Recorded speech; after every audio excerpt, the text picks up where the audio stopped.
Brandon Sanderson is one of the greatest fantasy authors of our time. He has a consistent good score on Goodreads. He's one of the more popular fantasy authors on Goodreads. He raised almost $42 million on a Kickstarter recently, and he is one of the authors who is primed for adaptation. But who is Brandon Sanderson? And how did he achieve the success that he has today? This is the genius of Brandon Sanderson.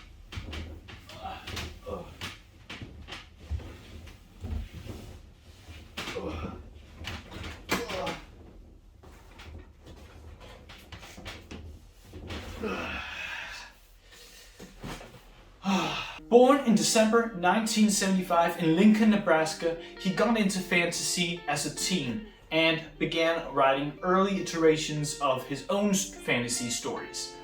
He originally attended BYU as a biochemistry major, but took a 2-year leave of absence to do missionary service in Korea, and after his missionary service, he returned to BYU and changed his major to English literature and got a job as a night auditor at a local hotel that he got to be able to write while he was working, and to be able to write as much as possible while also attending as an undergraduate at BYU. He graduated with a Bachelor of Arts and continued as a graduate student at BYU, where he eventually got a Master of Arts with focus on creative literature. Throughout his studies, he wrote consistently, and by 2003 he had already written 12 novels, though he hadn't sold a single one. But while he was in the middle of his graduate program, he was contacted by Tor Books editor Moshe Fida, who wanted to acquire his book. He had sent his manuscript of Elantris in a year and a half earlier, and Moshe Fida had finally gotten to reading it and wanted to buy it from him. It was Elantris, the 6th book that he wrote, which was eventually published in April 2005 to relatively positive reviews. The book that followed was The Final Empire, the first book in the Mistborn trilogy, and then followed by the sequel, The Well of Ascension, the second book in the Mistborn trilogy, 2006 and 2007 respectively. Still though, that wasn't exactly what made him take off. That was in late 2007 when Harriet McDougal, former wife and editor of the then deceased Robert Jordan, contacted Brandon Sanderson because she was very impressed by the first book he wrote, by the first Mistborn book he wrote, The Final Empire, and she wanted Brandon Sanderson to finish the very famous book series, The Wheel of Time. It was really, really frightening. I mean, here's one of the greatest writers of our time, my favorite fantasy novelist, and I'm supposed to somehow step in and try and fill those shoes and complete the series. It was very, very frightening. I almost turned it down, to be honest, because it was so daunting. I don't believe the book is as good as if he had been here to write it, because by definition, it is his book. Shortly after Sanderson had overlooked the notes that Robert Jordan had left behind, it was decided that the last book that he was supposed to finish off for The Wheel of Time would be changed to 3 books because Brandon thought that 1 book wasn't enough to finish off the story. The first Wheel of Time book, written by Brandon Sanderson, was released back in 2009 to very positive reviews and hit the top of the New York Times bestseller, and then a year later, a sequel to that, the next to last, The Wheel of Time book, was released in 2010 and debuted at the top of the New York Times bestseller. And then 3 years later, Brandon finished it off with A Memory of Light in 2013 that was also very successful. A huge part of the reason why Brandon took off was because he got a lot of publicity from The Wheel of Time and how successfully he managed to finish off the series, as well as the fact that he started writing the Stormlight Archive back in 2010 that also kind of followed the same kind of audience and was also very well written and very successful. And from then on, each of Brandon's books was more successful than the last. He received glowing reviews on almost every book he released, and very good sales on every single book he released. There are few authors who have been as consistently good in their writing as Brandon Sanderson have. But what is it exactly that captures so many so consistently about Brandon's writing? Not only is the plot and character work exquisite and are two of the most important ingredients in creating a successful book, he also has a very interesting prose style. A lot of people have actually come out and said, that they don't really enjoy Brandon Sanderson's prose because it's very simple, very stripped from metaphors, and just very depicting exactly what's going on, very utilitarian, and there's not a lot of focus and stuff that isn't terribly important for the story. But I think this very part of his prose is a huge reason why he's so successful, even though there are a lot of people that dislike that prose, because the simple prose lends itself to a much wider array of audiences, and even people who wouldn't traditionally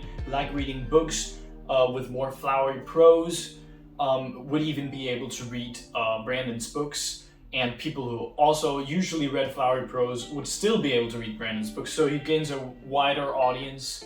And the fact that his action scenes in general and his way of writing is very cinematic has also helped him a lot with gaining a wider audience, especially among people who don't read as much. And I think that is a huge part of his success. Additionally, we can take a look at Brandon's ambition and his transparency in social media presence. With regards to his ambitions, he is writing the Cosmere universe, possibly one of the largest interconnected universes that any author has ever tried to build. It's much like the MCU of books, where as we slowly read through his books, we see more and more of the connections between the stories, and he's beginning to kind of clear out some of the connections so far, but he's still planning to write 2 more Mistborn trilogies. He's planning to write 6 more Stormlight books. There's still so much left, and still so much evolution and new heights that it's possible for him to reach with the Cosmere. And the fact that he is so ambitious and every project he's written so far is so successful is very attractive to people who are looking to find something to read. And with the rate that Brandon's writing, the world and the universe can only grow bigger. And as with his social media and public image, he has done something a lot of other authors have not managed to do. He has changed with the times. He often uploads a podcast on his YouTube channel. He gives regular weekly updates as to his progress on his books. He has on his website multiple progress bars to each of the projects he currently has ongoing that shows how much from 0 to 100%, how far he is in each project. He's very transparent with his writing, and he is consistently releasing books at a rate that not many others are doing. George R. R. Martin, for example, has spent like over 10 years writing his newest book, and he doesn't seem to be nowhere near finished, where Brandon has written like much more than the entirety of the Game of Thrones series in that duration. And additionally, he has also started to get into entertainment content and has taken sponsors on his YouTube channel even, and sometimes has put up a few videos where he plays Elden Ring, so he's kind of spreading himself to more areas of the social platform that normally authors do. Welcome back to Why You Should Play Elden Ring. Today we're really going to drill down on a cool boss fight. I'm going to talk less in general, and I'm just going to talk about why I loved fighting the Godskin duo. So in general, it seems like he's managed to evolve beyond the traditional publishing strategies that can also be seen from his success with the Kickstarter that I mentioned earlier, where he got almost $42 million he raised almost $42 million for his A Year of Sanderson, where he announced 5 surprise novels, 4 of them which will be sold to the people, or be distributed to the people who supported him with his Kickstarter, and then the other 8 months of the Year of Sanderson, they're going to receive content boxes and merch. So he's moved beyond a lot of the traditional publishing routes. At least with that project, he has experimented in ways that a lot of other authors aren't usually doing. However, I love the idea of a limited subscription box running only 1 year. This resolves most of the problems I have. It's not meant to go on forever, just as long as it feels awesome. So, we're dubbing this A Year of Sanderson. And all of this is with, as of yet, not a single adapted movie of his many critically acclaimed works. Imagine the heights that he can still reach with a successful movie adaptation. He would soar sky high with his success. I think we're gonna look back on Brandon Sanderson in 20 years. We're not gonna say, there was a guy who wrote decent books. There was a guy who experimented a little with his publishing and with his social media presence. I think we're gonna look back and see there was one of the most ambitious, well-written, interconnected stories ever made. There was one of the smartest public images ever created by an author, and there was the genius of Brandon Sanderson, one of the greatest fantasy authors of all time. Perhaps the only answer is to never try to surprise people again. After all, that might be the only truly surprising thing I could do from here on out. Is that it then? The solution? Is it finally time to stop the secrets? To give up trying to surprise people because I can never top what I've already done?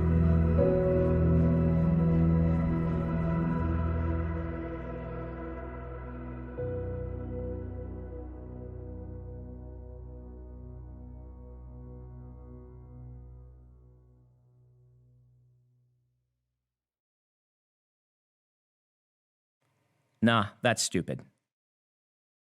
So guys, if you like this video, please go watch these two other videos. They're very good, and I hope that you would smash the subscribe button, leave a single comment. Hopefully we can grow together. Yeah. Stop in the name of love before you break my heart.